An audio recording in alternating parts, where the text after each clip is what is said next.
జనహితులు, సౌమ్యుడు.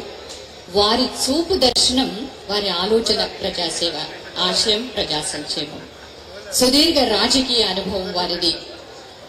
మాజీ మంత్రివర్యులు, ప్రస్తుతం బోధన్ నియోజకవర్గ శాసనసభ్యులు సుదర్శన్ రెడ్డి గారిని మీ అందరి చప్పట్ల మధ్య నేను సాదరంగా ఆహ్వానిస్తూ ఉన్నాను.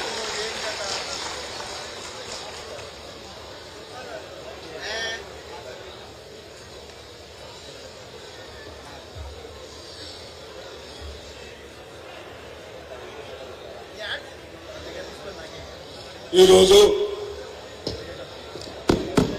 బాబు వాటర్ బాటిల్స్ ఇచ్చే మన వ్యవసాయ మంత్రి గారు ప్లీజ్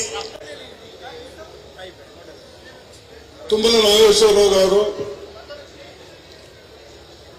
వ్యవసాయాన్ని చేసే రైతులను దృష్టిలో పెట్టుకుని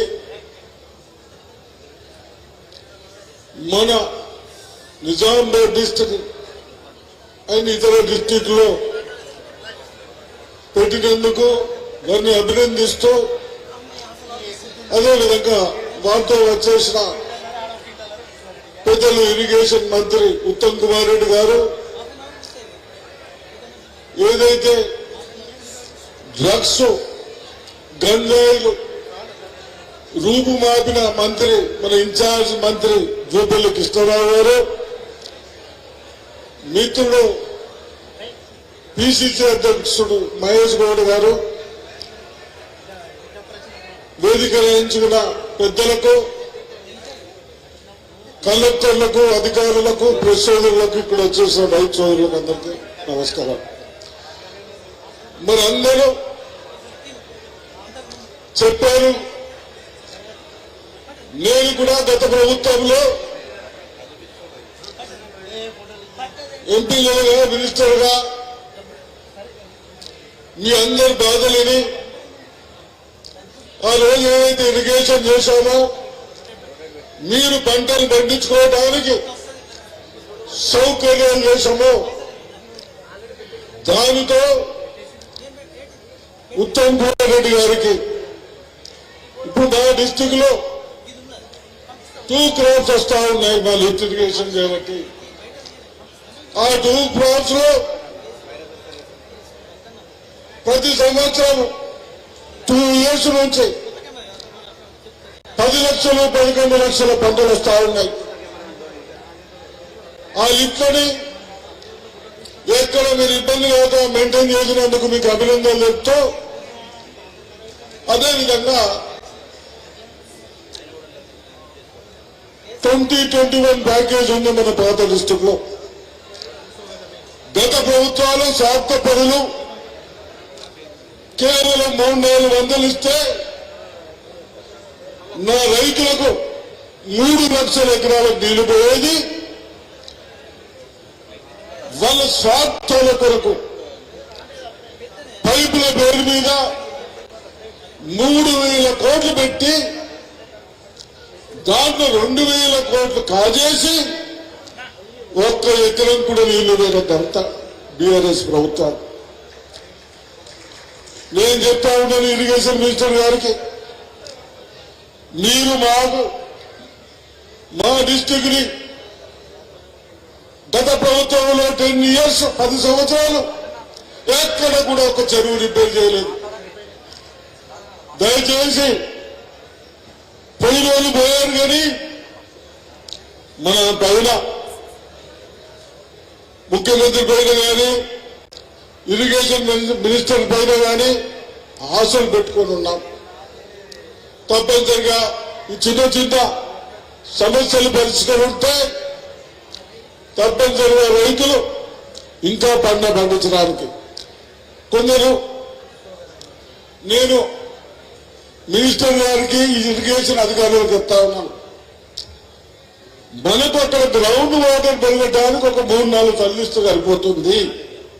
అక్కడ గ్రౌండ్ వాటర్ పెరగటానికి మనం కినాలు వెంబడపోతే ఒకసారి ఇప్పుడు 6 ఎమ్మెల్యే మాట్లాడు, అంకాపూర్ నేను మినిస్టర్ ఉన్నప్పుడు లైనింగ్ చేస్తామంటే లైనింగ్ చేయలేదు.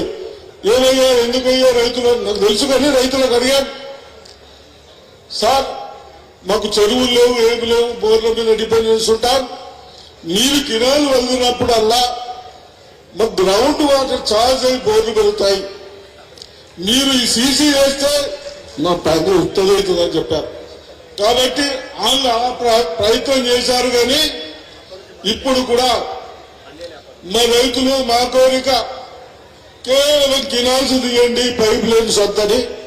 అది అతి తక్కువలో 300-400 crores అయిపోతే 300-400 కోట్లు అయిపోతాయి నిజామాబాద్ డిస్టిక్ లో. ఇంకా 3-4 lakhs ఉంటాయి. తప్పనిసరిగా అవి కూడా కొంటారు.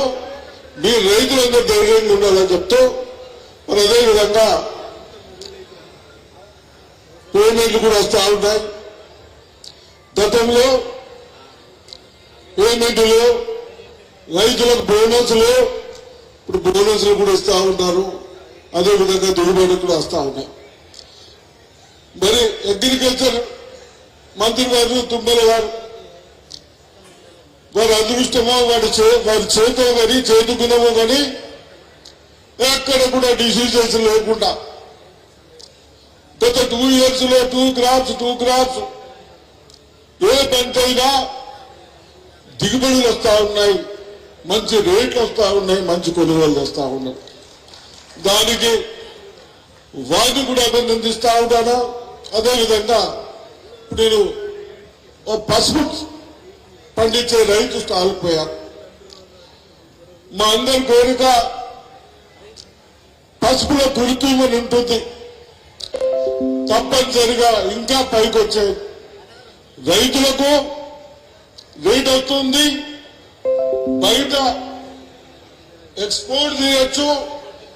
చిన్న వాళ్ళు కూడా హాస్పిటల్ పోకుండా మంచిగా ఆరోగ్యంగా ఉండడానికి కూడా అవకాశం పడుతుందని చెప్తూ మరి నేను ఎక్కడ మాట్లాడకుండా అందరూ మాట్లాడదు. కాబట్టి మన ఇన్ఛార్జ్ మినిస్టర్ గారు వారు కూడా వచ్చిన తర్వాత ఎక్సైజ్ కానీ పోలీసు కానీ ఎక్కడ కూడా గతంలో గంజాయి ఇంటింటి గంజాయి అంటుంది, డ్రగ్స్ అంటుంది, అవన్నీ కంట్రోల్ చేసినందుకు వారిని కూడా అభినందించు. తప్పనిసరిగా ఇరిగేషన్ మట్టుకు మాకు చిన్న ప్రాబ్లమ్స్ ఉన్నాయి, సాల్వ్ చేస్తారని చెప్తూ మరి పర్చేజింగ్ లో కూడా నాకు తెలిసినంత మట్టుకు ఎక్కడ కానీ 1000 ఎకరాల పైన ఉంటే అక్కడ 2 కాంట్రాక్ట్ స్టార్ట్ చేశాం. ఇంకా ఎక్కడన్నా మీకు ఇబ్బంది అనిపిస్తే కలెక్టర్ గారి దృష్టికి తెండి, తప్పనిసరిగా అక్కడ కాంట్రాక్ట్ ఓపెన్ చేస్తామని చెప్తూ ఈ అవకాశం ఇచ్చిన మీ అందరికీ ధన్యవాదాలు చెప్తాను. జై హింద్.